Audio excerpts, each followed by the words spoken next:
Bismillahirrahmanirrahim. Assalamualaikum warahmatullahi wabarakatuh. Sampurasun. Damang kanca. Alhamdulillah. Alhamdulillah abadi naungi ieu sareng Kang Kevin masih tiasa nyarengan kanca kanggo ngalajengkeun dongeng anu maneh hanca tangtos nage anu katunda dina wengi kamari kanca. Mangga ahnya urang lajengkeun kanca kumwae kasadayana kanca-kanca abah wargi-wargi abah sanusantara sadunya. Mangga nyangakeun kanca si Buntung jago tutugan biasana Bapak S. Sukandar.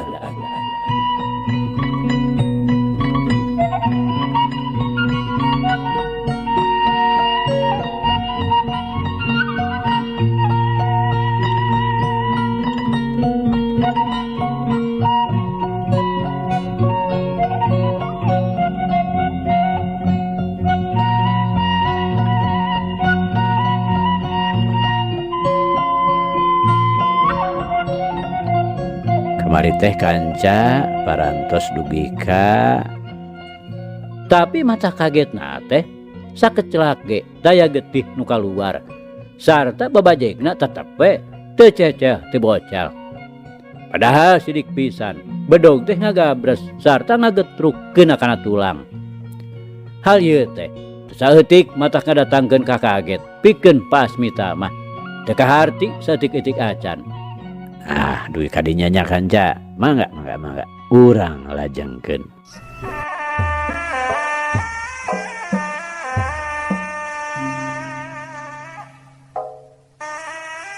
Kanca dangu sadayana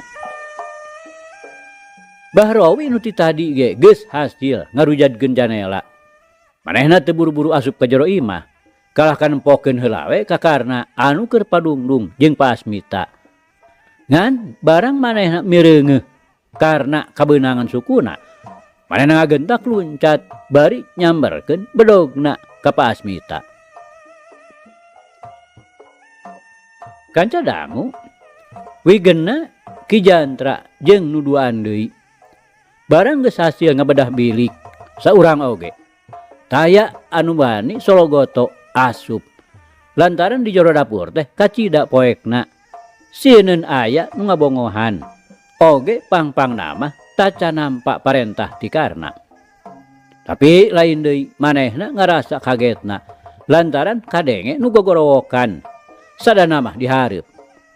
Begituna jelung-jeleng sarerea laluncatan sarta saterusna ting sarebet muru ka hareup.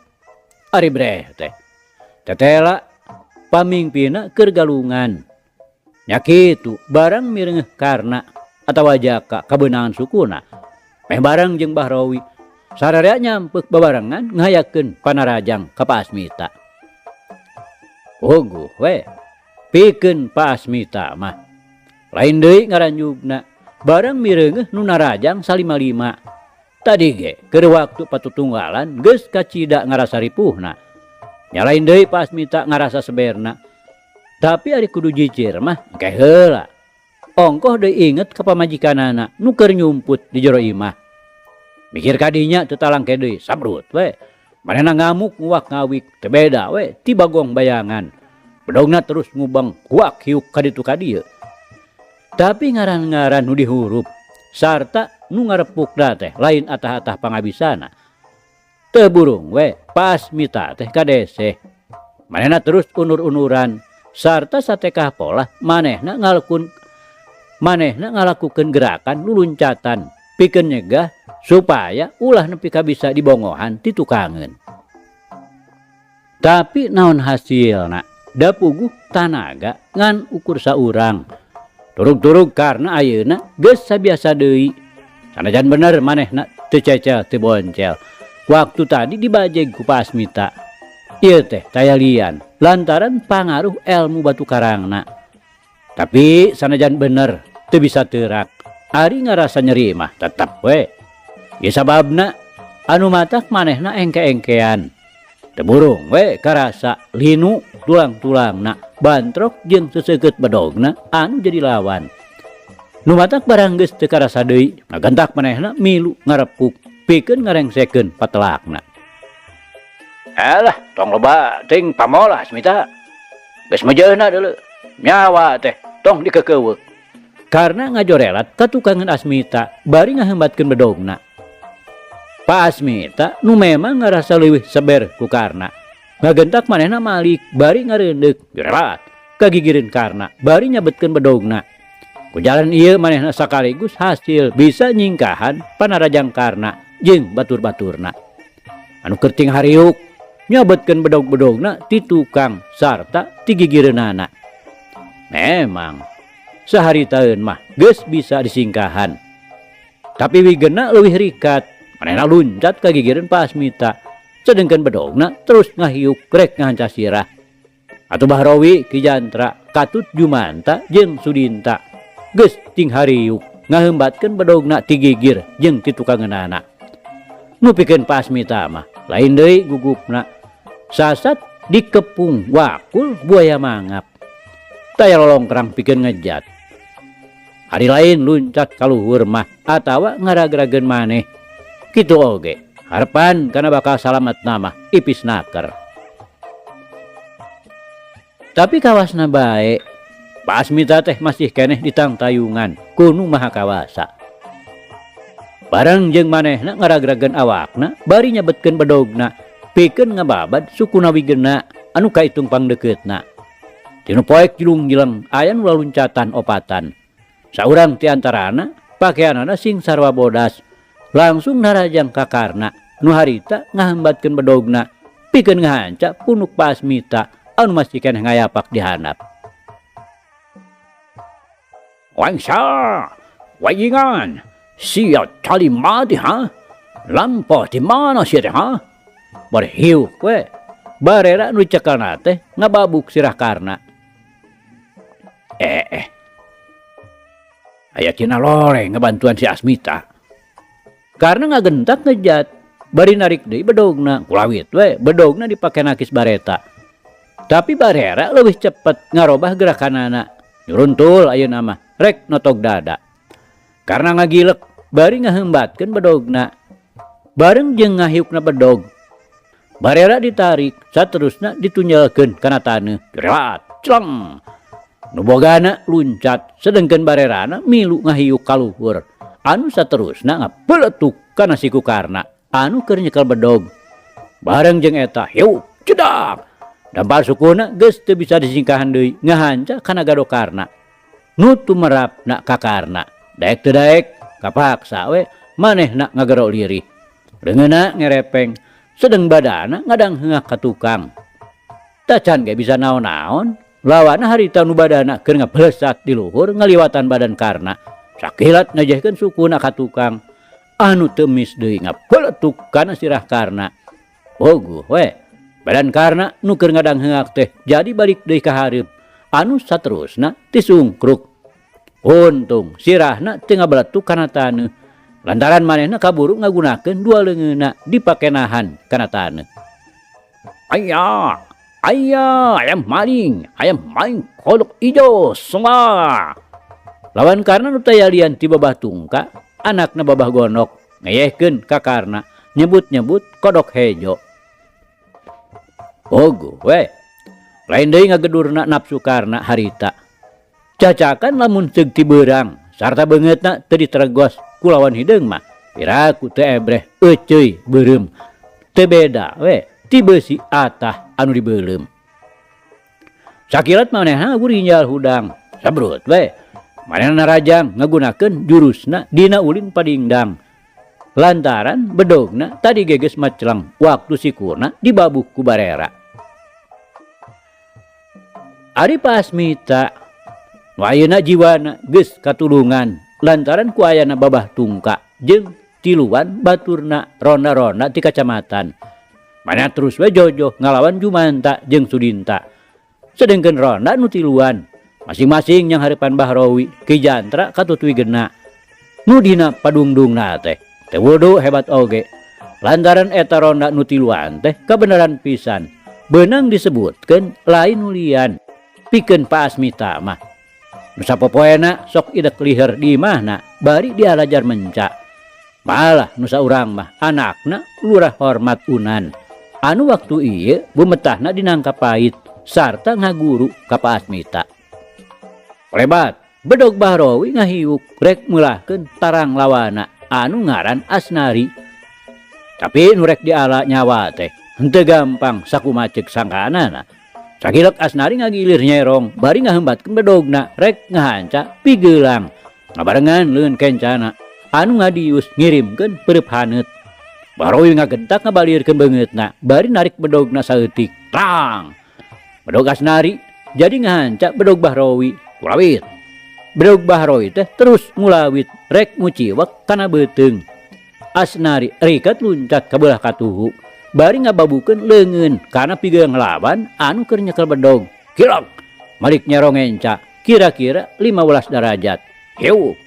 Bedogna dihembatkeun rek dipake nyabat nu jadi lawan. Rokaya Bahrawi oge cukup ngarti kana pibahayaeun mah. Maena rikat ngagilir ngenca bari nyabatkeun bedogna kaluhur dipake nakis bedog musuhna. Sembrut.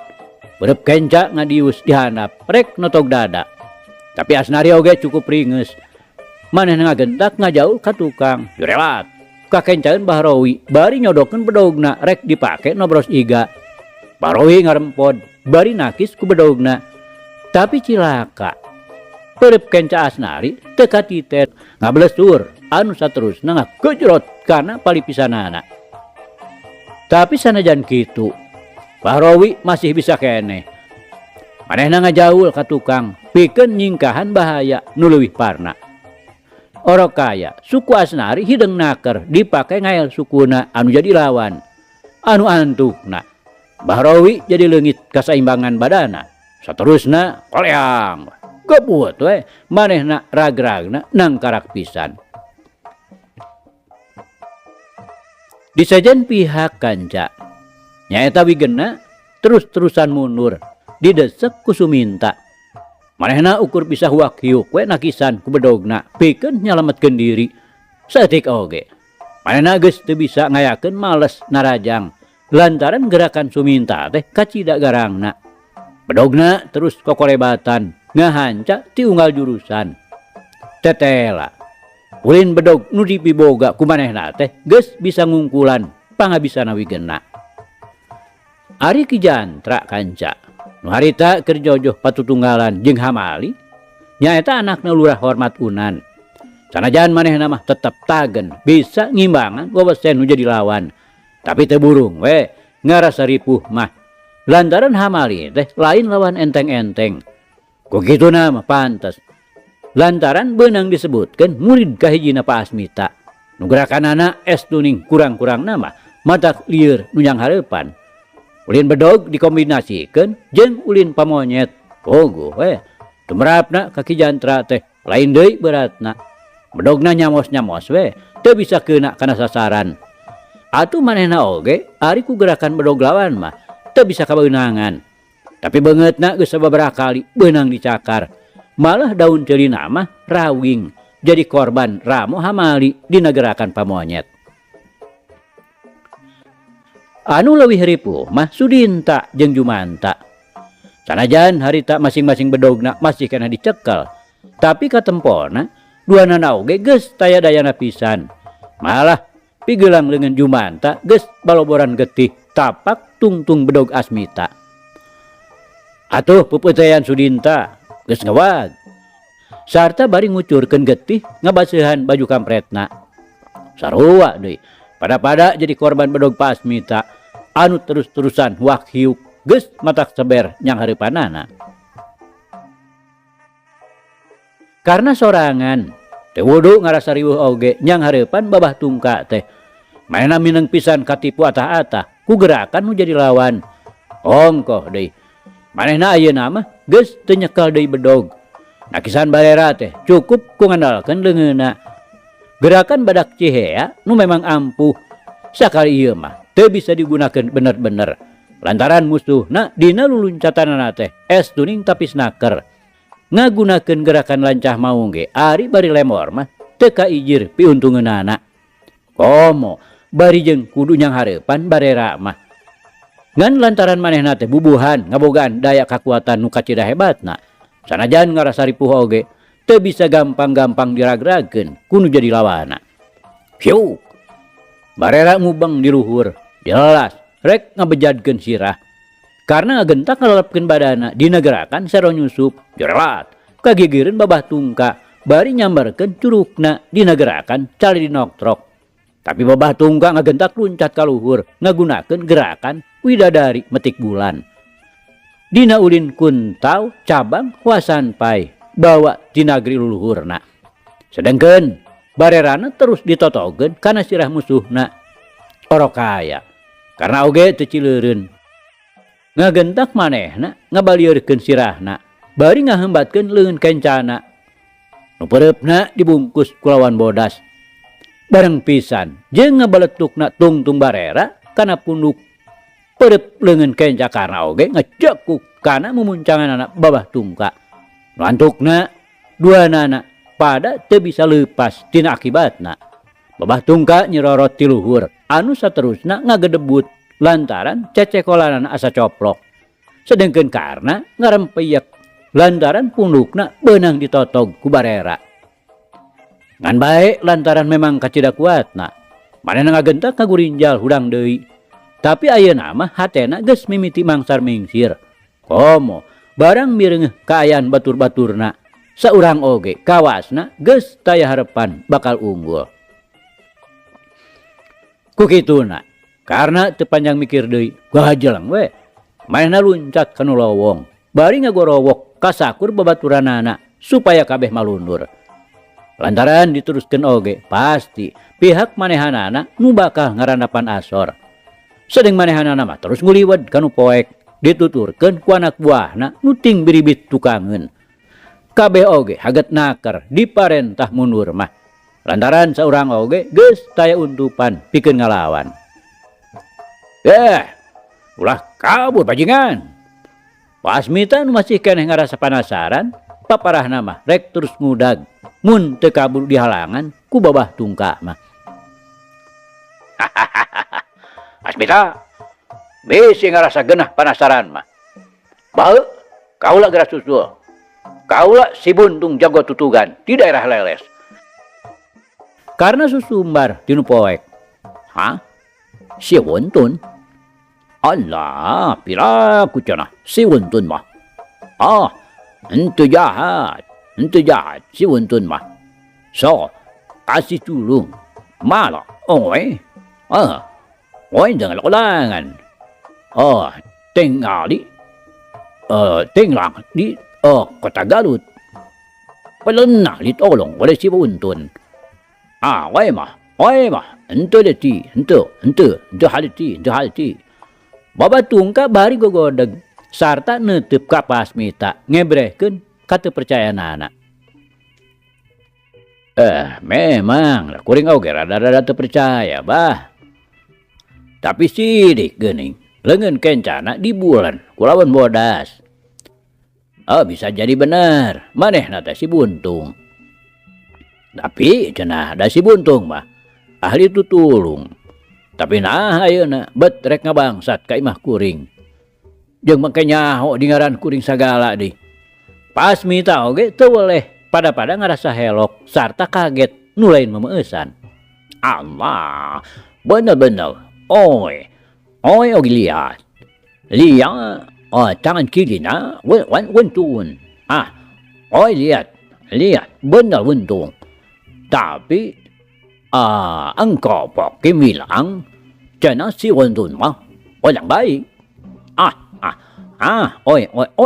Itu haldi. Keun bae atuh bah. Da ayeuna mah geus salamet. Oge nuhun bah nya. Kuring teh sasatna geus ditulungan ku babah. Tiap atuh urang ka jero heula. Asmita bari rutret ka Asnari hamali katut suminta. Oi. Sama-sama, terima kasih. Oi mah alik pulang. Ona bisi cari oe. Babah tungka mah rek terus balik ka tokona. Nya, gitu ya tuh bah. Nuhun atunya. Pak Asmita pok deui nganuhunkeun ka babah tungka. Iya, sama-sama Pak Asmita. Sama-sama. Babah tungka bari ngaleos di hareupeun imah Pak Asmita sejak rek balik ka imahna. Saleosna si babah, Pak Asmita bareng jeung nu tiluan, basbus arasup ka imah. Teu poho ka Pak Asmita nyokot heula angelna anu amuradul kapukna, tapak bedogna karna.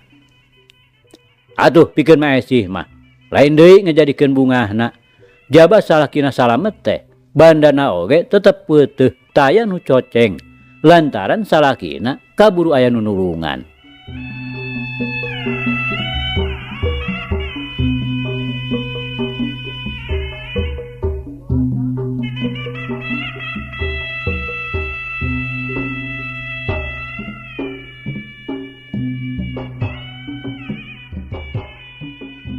Kanca dangu sadayana isukna teu imahna Pak Asmita teh pada ngadeug-deug ngarasa panasaran ku kajadian tadi peuting lantaran saurang oge taya nu nyarahueun kitu puguh oge ari boga imah nenggang teh mun aya naon-naon tara gancang bisa kanyahoan ku tatangga. Babah tungka Asnari jeung Suminta pilih genti pada nanggap lalakona.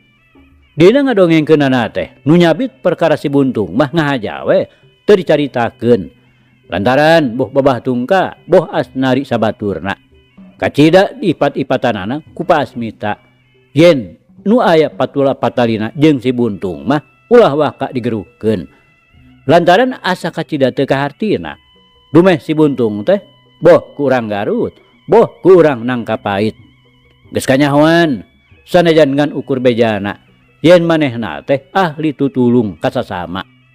Bakuna mah lamun aya jalma anu kabeneran keur dirampok ku begal. Kudu we si buntung muncul pikeun mere bantuan kanu rek dibegalna. Malah kabeh-kabeh oge geus ngadarenge. Yen tempat-tempat nu baheula werit ku begal-begal teh. Upamana bae daerah-daerah Kubang, Warung Peuteuy, Tutugan, Leuweung Tiis, Lebak Jero jeung Nagreg. Pangna ayeuna bisa aman teh sasatna diburak-barik ku si buntung jago tutugan. Kawasna bae nupang nyahona kana kajadian peuting teh ngan babah tungka sorangan. Lantaran manehna mah nyaho ti mimitina. Harita teh manehna keur kiih di hareupeun imahna di sisi jalan gede. Kabeneran ngareret ke belah kenca. Lantaran kadenge gebligna nu keur laleumpang. Ari reteh teu kira-kira ngagebegna lantaran manehna mireungeuh aya jelema ngabring anu jolna ti jalan sisimpangan nu berasna ka Jamberea. Kasurung ku rasa kapanasaranana oge memang curiga mah geus aya sok sieun eta jalma-jalma teh nu rek ngajahat. Manehna ngagentak asup ka imah bebeja heula ka pamajikanana. Kop kana barera sarta terus we manehna kaluar deui bari ku kuliwedan tukangeun tangkal kanari. Nuturkeun nu ngabring tadi anu tetela losna teh ka hareupeun imahna Pak Asmita. Kacurigaanana babah tungka teh beuki nganelan. Tapi manehna tacan bisa mastikeun naon-naon nu bakal dilampahkeun ku maranehanana. Tapi sanajan kitu manehna ngageuwat balik deui maksudna rek minta bantuan ka kacamatan. Kabeneran ari prok teh panggih jeung Asnari sabaturna anu keur ngaronda. Ku kituna gancang we dibejaan. Atuh puguh we nu tiluan teh lain deui gugupna barang dibejaan teh. Keur mah manehanana teh peuting eta keur kabagean ngaronda turug-turug ras deui ka Pak Asmita anu sasatna jadi guruna. Nepi ka Asnari jeung nu duaan teh kabeh-kabeh pada poho di temah wadi teu bebeja heula ka kacamatan. Maranehanana terus we naluturkeun babah tungka. Ari jol daratang kasampak Pak Asmita keur dikarepuk. Atuh teu loba mikir deui, terus we opatanana jrung jelang mere bantuan. Nu akhirna Pak Asmita salamet sarta bangsat-bangsatna malabur teu kanyahoan urang mana-manana. Nganu tetela lumpatna teh ka jalan Jamberea. Tekung silila Juljol, Pamajid, Gumilar, sarta Wijana daratang ka Cicapar. Ngaja tadi isu keneh disusulan ku Asmita. Perlu nama sajabana ngabejaan oge rek dibawa badami. Lantaran beki lila beki kapikir yen kajadian penting teh jigana lain rek maling-maling teuing. Tapi aya maksud nu sejen. Kawas-kawas nu ngahaja rek ngalapatina Pak Asmita. Matak barang nu ngadeg-deges bubar. Dak we sararea badami di tengah imah. Malah babah tungka oge milu nungkulan. Paralah we ku Pak Asmita dicaritakeun yen bangsat nu saurang anu diterogos beungeutna sarta bisa jadi manehna teh kapalana make susumbar sagala. Nyebut-nyebut si Buntung jago tutugan. Memang jeung nyana leungeun kencana dibungkus ku lawan bodas persis we kawas nu Buntung pigeulangna. Tos kitu mah ngalepat deui aki. Tang tos manehanana teh si Buntung.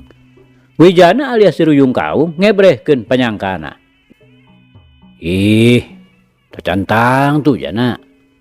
Onggoh piraku hidep teu ngadenge beja. Cenah si Buntung teh hiji jawara nu geus ngaburak-barik begal-begal. Sarta teu saeutik jasana dina tutulungna ka sasama. Gumilar gancang naker nempasna. Nya eta we Abah. Dumeh kitu kasawaranana. Katamih deui pananganna oge pan Buntung deui. Wijana ngasongkeun alesan. Nya. Cantang tu bisa dipake kapastian jana. Lantaran nya kudu kaharti ku akal. Aki hidup jeung si Buntung teh taya pasualan naon-naon. Wawuh ge ukur ngaranna beja tinu sejen. Gumilar keukeuh dina pamadeganana. Nya rupina mah bade ngabangsat we Abah. Mung kumaha kitu hasil teh teras we manehna susumbar. Sanajan kitu oge nya tetep we teu asup di akal jana. Kahiji memang si Buntung teh lain jelema jahat. Malah bejana manehna teh kungsi menang panghargaan oge ti nagara. Lantaran geus hasil ngamankeun jalan anu ka Bandung tina gangguan begal-begal. Kaduana lamun bener-bener manehna rek ngabangsat dina teh hasilna oge moal make jeung susumbar sagala. Sasat ngabejakeun maneh siga nu hayang disusul. Atuh nu katiluna. Nah manehna bet make nyaho kana jenengan aki sagala.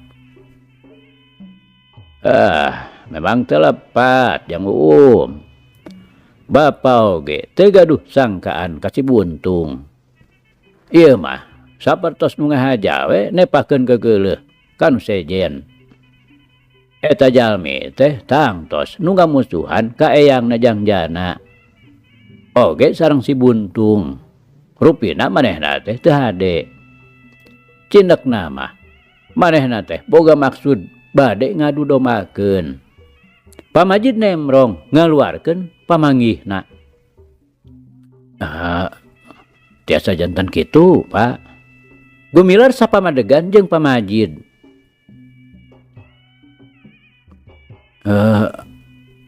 Aki teh kagungan musuh gitu. Wijana bari ngareret ka Pak Asmita. Henteu ujang. Saka inget aki mah, ate boga musuh aki teh. Pak Asmita bari terus ngahulang kawas nu keur nginget-nginget. Hai, ai musuh lagang mah pasti ada Pak Asmita. Ona ci oni pada dagang alang. Tapi semua tidak laku. Semua kalah sama alangna Pasmita. Kalena alangna bagus, keling, sada, hargana tidak begitu mahal. Babah Tungka nyelengkeung, milu aub ngebrehkeun pamanggihna. Bisa jadi aya bah. Tapi hari nepi ka boga tekad kitu mah, nya pamohalan akar. Pasmita sanggeusna ngaret ka Babah Tungka, terus we manehna ngahulang deui. Atos we lah, margi yakin. Ieu teh tarekah deungeun anu bade ngadu dombakeun. Mung kedah langkung atos-atos we ayeuna mah, hayang nasi ujang. Margi bilih kejadian deui. Pamajid tungtungna mere saran ka Pasmita. Mung da kasih buntung mah nya kedah we di tepangan. Wijana oge siga keukeuh nyangka. Jadi tetap we nya jana mah boga sangkaan kasih buntung. Gumilar ngebrehkeun sikep anu teu satuju. Sanes Abah. Maksad teh manawi kenging katerangan ti manehna. Margi kapan jalmi nu bade maksad awan ka aki teh tiasa jadi musuh nasi buntung. Ari musuh mah geus pasti. Boa eta jalma teh ti antarana begal-begal nu geus diburak-barik ku manehanana. Nganu teu oleh teu mata kaharti teh. Eta kumaha nyaho kana jenengan aki hidup. Anu mawi kedah di tepangan oge Abah. Manawi we atuh kenging bolongan. Teu nanaon ari kitu mah. Jana kitu rek ngadongdon katutugan. Sumohon Abah. Rek jeung saha? Sareng aki Ajin kitu sawios nya Aki. Wijana bari ngareret ka Pamajid. Nya hayu bae Ujang. Iraha. Pamajid saterusna nanyakeun waktuna. Teu langkung aki eta mah. Nya keun engke we di imah urang badamikeun deui. Pamajid bari ngareret ka Gumilar.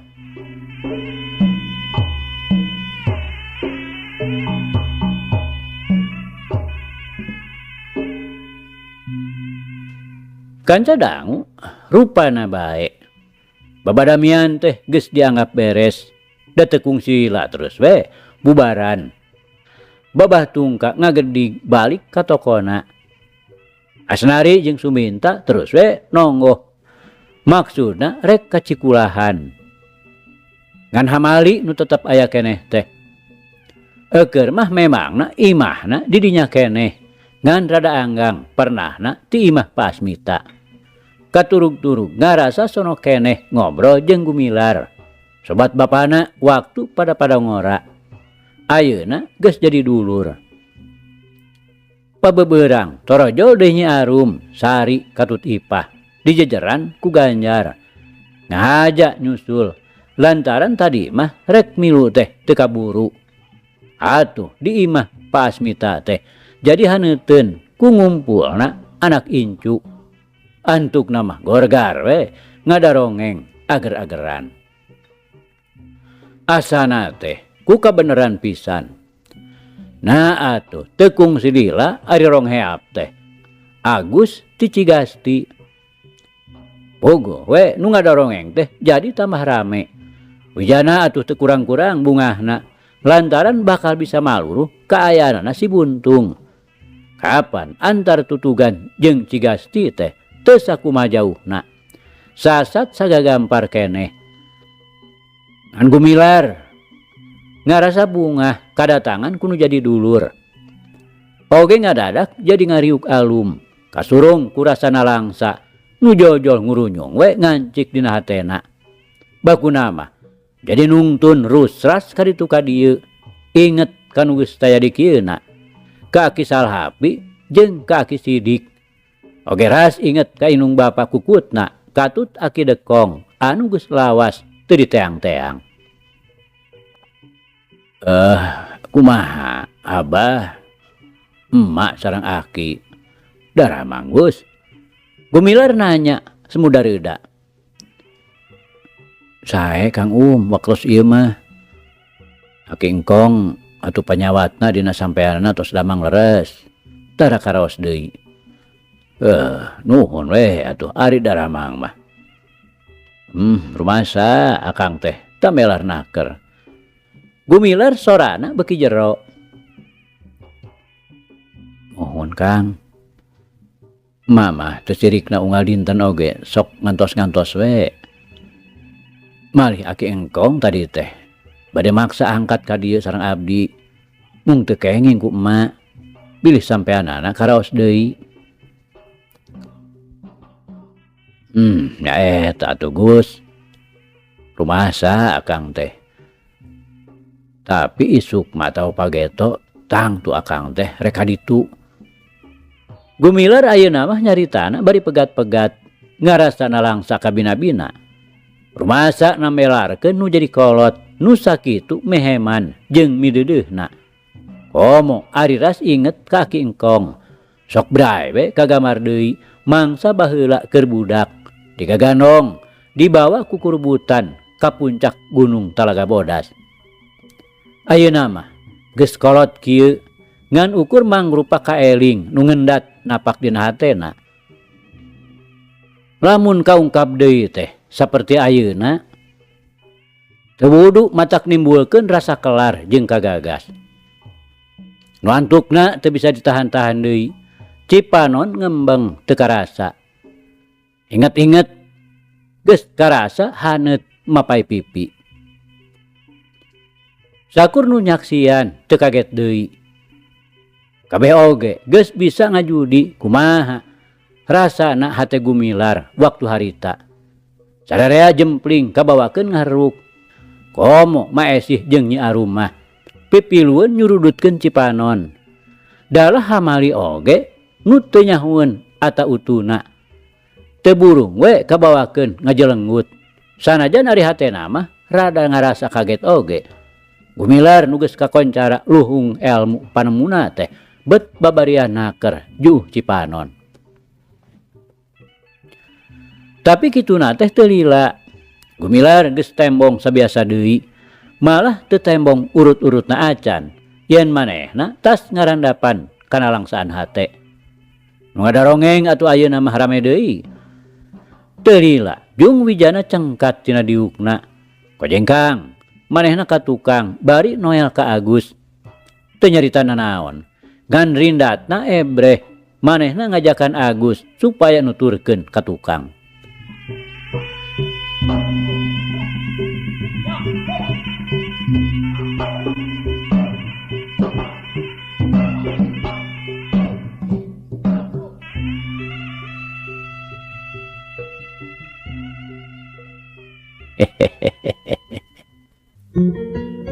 Aduh kanca cak.